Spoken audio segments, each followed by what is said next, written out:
नमस्कार दोस्तों, star news में आप सभी का स्वागत है। मैं रिंकू यादव। दोस्तों, जैसा कि आप सबको पता होगा, जैसे ही सुबह आप सोकर उठे होंगे तो सबसे पहली खबर आज की यही आपके पास आई होगी कि सोनम वांगचुक जो छात्रों के भविष्य के लिए लड़ रहे थे, आज उनका 21वां दिन भूख हड़ताल का था। उनको दिल्ली पुलिस जबरदस्ती उठा करके लेके चली गई। और ना सिर्फ उनको लेकर चली गई, बल्कि जो उनके समर्थक थे, जो उनका साथ दे रहे थे, उनको भी नोटिस जारी हो गया है दिल्ली पुलिस के द्वारा कि ये धरना स्थल जल्द से जल्द आप खाली कर दीजिए, नहीं तो दिल्ली पुलिस मजबूर होगी आपके खिलाफ कार्रवाई करने के लिए। तो वहीं अभिजीत दीपके का आरोप है कि मैं वॉशरूम गया था और जैसे ही मुझे ये खबर मेरे कानों तक पहुंची कि सोनम वांगचुक सर को दिल्ली पुलिस जबरदस्ती उठा करके लेके जा रही है, वो भागते भागते जब घटनास्थल पर पहुंचते हैं, धरना स्थल पर, तो उनके साथ भी मारपीट की जाती है, उनको भी गाली गलौज दिया जाता है और जल्द से जल्द घटना स्थल जो है, धरना स्थल, उसको खाली करने का आदेश दे दिया जाता है। लेकिन इससे गुस्सा होकर के और जो सोनम वांगचुक के जो समर्थक हैं, उन लोगों में और भारी आक्रोश उत्पन्न हो जाता है और अभिजीत दीपके ये ऐलान कर देते हैं कि सोनम सर को उठा करके दिल्ली पुलिस कहाँ लेकर गई है अभी तक हमको नहीं पता है। लेकिन दिल्ली पुलिस और मोदी सरकार ये सोच रही है कि सोनम सर को यहाँ से उठा करके लेकर चले जाने से और बलपूर्वक हम लोगों को ये धरना स्थल खाली करा देगी मोदी सरकार, तो वो भूल कर रही है। और तुरंत अभिजीत दीपके ने ऐलान कर दिया कि वो अब अनिश्चितकालीन भूख हड़ताल पर वहीं पर बैठेंगे जहां पर सोनम वांगचुक ने बैठा था। तो वहीं कुछ देर के बाद सोनम वांगचुक की जो पत्नी है, उनका ट्वीट आता है कि बिना मेरे परमिशन से मेरे पति का इलाज दिल्ली पुलिस या मोदी सरकार न करवाए, अन्यथा यदि उनके साथ कुछ भी होता है तो ये सब लोग उसके जिम्मेदार होंगे। तो दोस्तों, आप सब देख रहे हैं कि किस प्रकार से शांतिपूर्वक प्रदर्शन या विरोध करने के बावजूद भी मोदी सरकार तानाशाही रवैया अपनाते हुए सोनम वांगचुक को कैसे, आप वीडियो वायरल हुआ है, फोटो वायरल हुआ है, उसमें देख सकते हैं कि कितनी तादाद में दिल्ली पुलिस के जवान जो है बलपूर्वक घसीटते हुए, गाली गलौज करते हुए सोनम वांगचुक को वहां से लेकर के चले जाते हैं। ये कहीं न कहीं लोकतंत्र पर हमला है। मोदी सरकार से अच्छे तो वो गोरे अंग्रेज थे।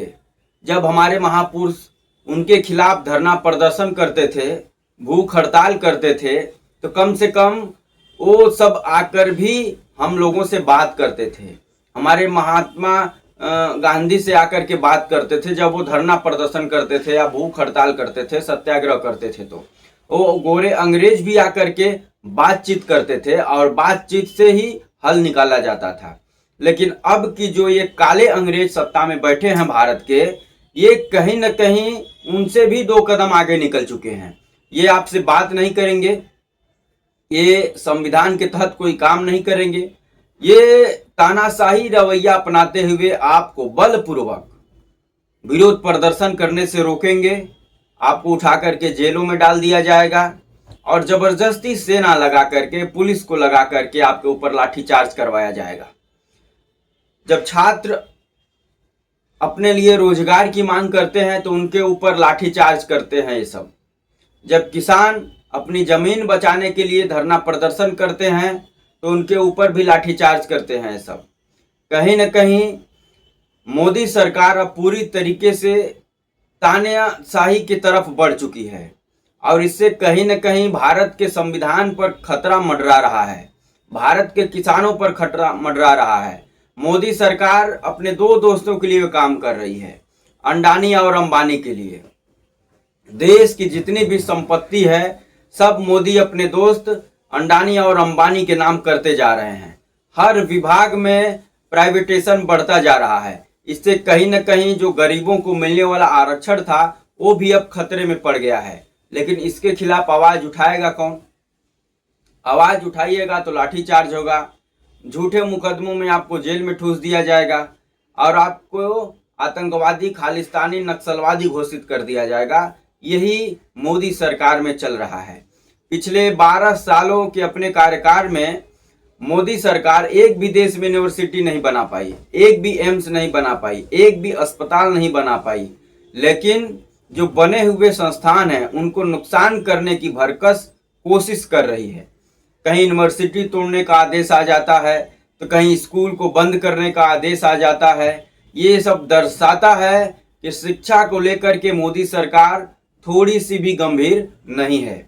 वहीं धर्मेंद्र प्रधान इन आंदोलनकारियों को पाकिस्तानी आतंकवादी बता रहे हैं और ये इल्जाम लगा रहे हैं कि इनको विदेशी फंडिंग हो रही है इनके पास।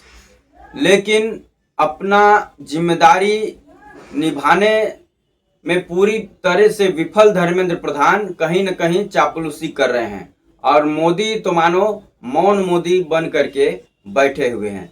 इससे कहीं न कहीं भारत के संविधान पर ये खतरा है सरकार। तो दोस्तों, आप सबकी क्या राय है? क्या सोनम वांगचुक को जबरदस्ती धरना स्थल से हटा करके मोदी सरकार छात्रों के अंदर और गुस्सा भर रही है? क्या धर्मेंद्र प्रधान का इस्तीफा नहीं लेना चाहिए? क्या मोदी सरकार को शिक्षा पर ध्यान नहीं देना चाहिए? और जिस प्रकार से पेपर लीक हो रहा है उन माफियाओं के खिलाफ कड़ा एक्शन नहीं लेना चाहिए? यही तो मांग थी सोनम वांगचुक की और वहां पर तमाम जितने भी उनके समर्थक थे, बस इतनी सी मांग थी। तो आप सब कमेंट कर कर बताएं कि मोदी सरकार सही है या सोनम वांगचुक सही है। और ये वीडियो अच्छा लगे तो लाइक कर दें, चैनल पर अगर नए हैं तो सब्सक्राइब कर दें और शेयर करना ना भूलें। जय हिंद, वंदे मातरम।